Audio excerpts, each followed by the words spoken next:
So we have our eyeball. We need to be able to move the eyeball. So we have muscles, rectus muscle attached to it. We have on top the superior. In the bottom, inferior. On the outside, the lateral. And the inside, the medial. That's why you need to know cranial of number 3. Ocular motor moves it up and down. So, and then the abducent number 6 laterally. Okay. Very good.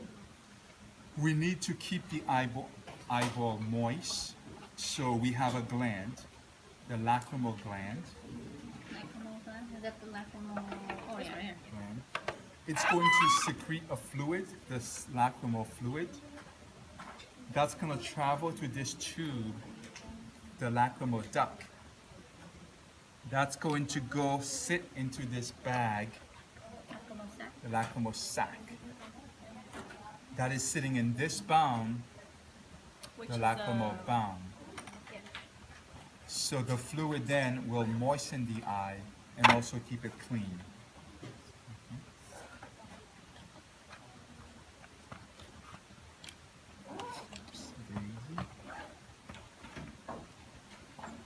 Question? The lacrimal gland, and you said the tube, which is the lacrimal duct.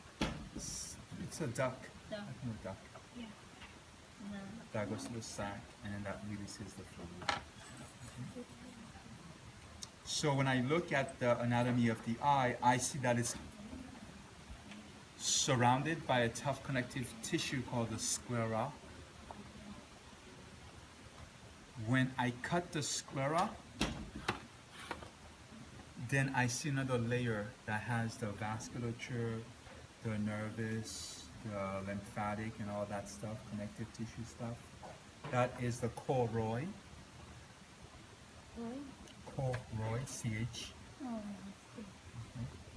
And when I cut that, I would see the inside layer, the retina.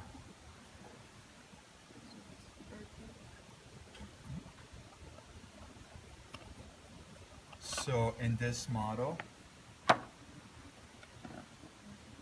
retina is orangey, the back of the this one, right? retina. Yeah, retina is pronounced retina.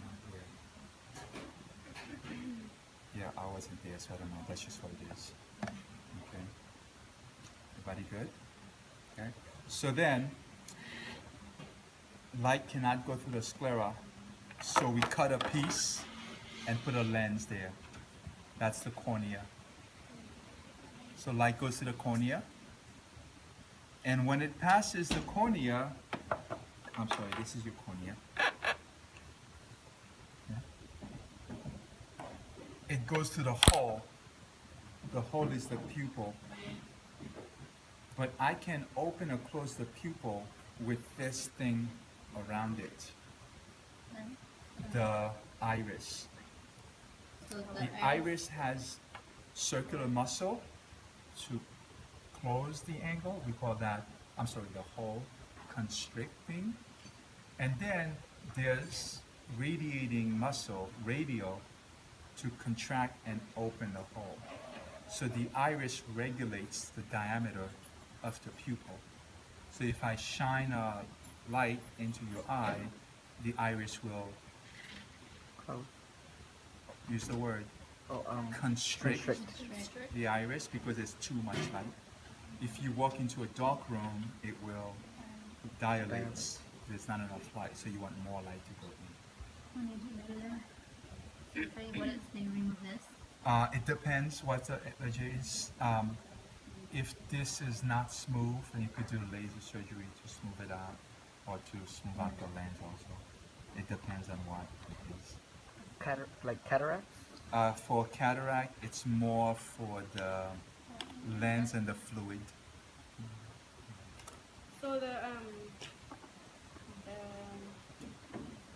iris is where the color of the eye is? Yes, correct. So that gives the eye color, yeah, whatever brown or green or blue. that coloring there.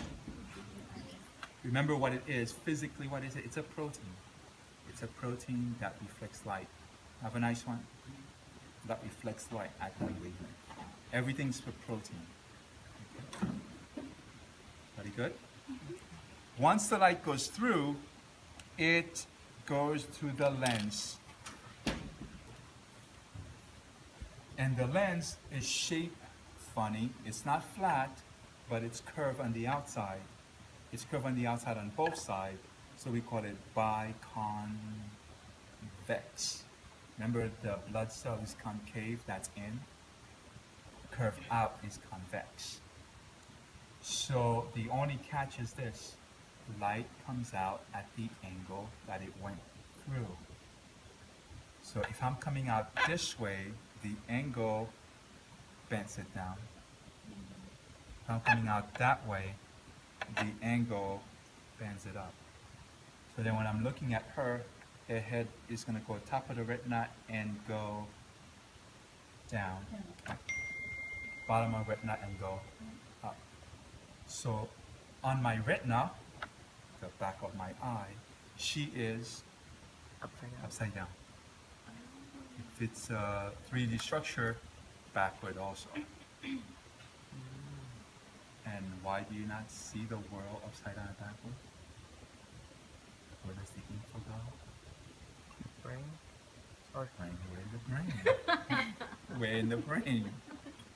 Right, that's your whole chapter, right? What part is visual? The thalamus and the occipital lobe, the Oh, visual that's where cortex. it's- They flip the world for us. Or else it would be upside down and backward. Physically, it's upside down and backward. Hey, talk about the people who see it.